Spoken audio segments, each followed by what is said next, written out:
Hello everybody, I hope you find yourself very well. So just sort of do a little catch up from what I'm doing at the moment. You can see in front of you, very basic little stool. The inspiration for that one came along from this book, which is a favourite of mine, English Country Furniture, which is the national and regional vernacular between 1500 and 1900.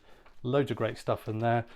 Very simple stool there. I tried to use that to flavour what I was doing, and I also used Jack Hill's book called Country Chair Making, which shows a lot of basic techniques and ways you can go about it. What I liked about Jack's book was that it showed, like any good book would, a kind of progression of projects with the stools starting right at the get-go. Now with how I've done these, I've done everything pretty loose with just a limited tool set to see how I felt about doing it.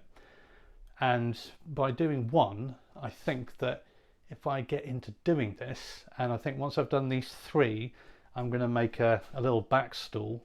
I might put together a little cheap drill press that I've got up there, take the time to set up the lathe, because I enjoyed using the rounder to make the tenons and planing these and all the rest of it, but it might be nice to make better use of my time. It's just, you know, we all get the time we get and we're grateful for it, but you know, and I don't feel guilty about that. I mean, a lot of people see that I enjoy hand tools a lot, and I really do. If I had even more time, I would use them probably more exclusively, but I'm not a purist, and even people on YouTube who pretend they're purists, you'll see great big bandsaw, a lathe and a decent sized drill press. So I'm not sweating that.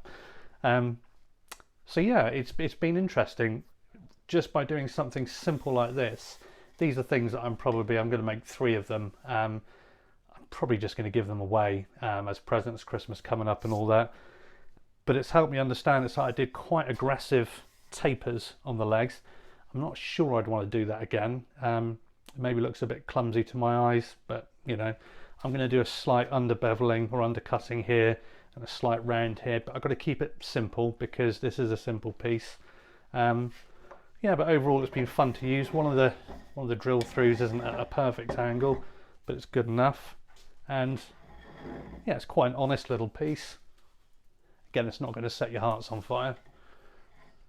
And if you've been following along on Instagram or anything like that, you can see how I've been progressing it.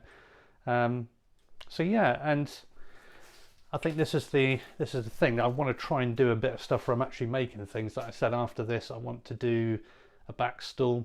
Not too much effort in that one. I'll probably only make one of those, and then I quite fancy making something where it's a proper chair that I can maybe stick in the sitting room. Then I might have a break from doing that kind of work and do something else.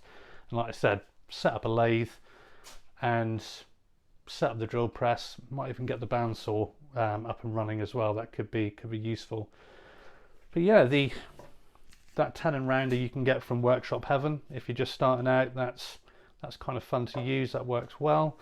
And Jack Hill's book on country chair making, you can pick that up secondhand for not much, and not all the designs in it are to my taste, but more than anything, it's given you ideas. I don't want a copy and paste experience. I don't want to make something that everybody else has made. One of the things I like to do most is follow antique shops that have the kind of antiques that I like looking at on Instagram, and I save all the images, and then I've just got a massive project idea list, none of it measured. You know, you just look at it and think, well, I think I should do it like this or like that. So yeah, it's been fun. And I uploaded a video earlier where I was just planing that piece of wood to size for the top, and yeah, with planing wood to size, it's again, that's something in my garage space. I don't think I'm ever going to have a planer thicknesser.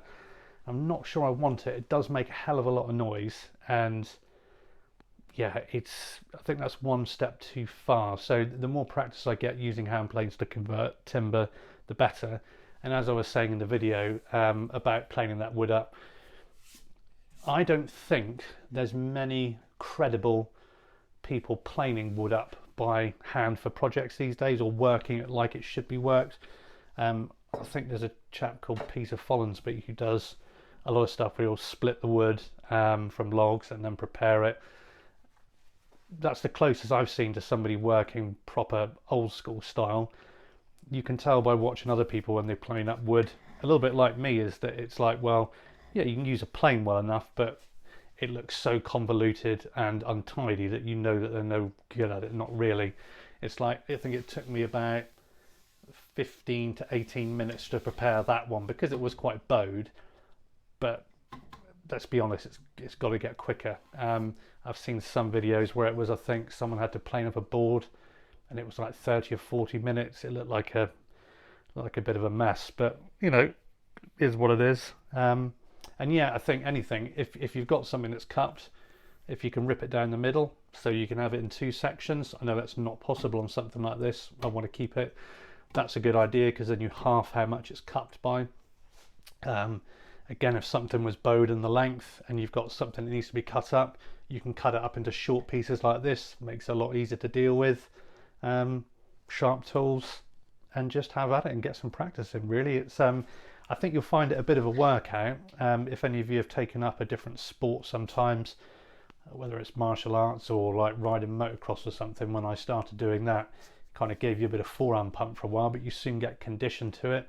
And that's not to say when you're grabbing your planes you want to be like death grip. It's more the fact you're using muscle groups that you're not used to so much. You're pushing forwards.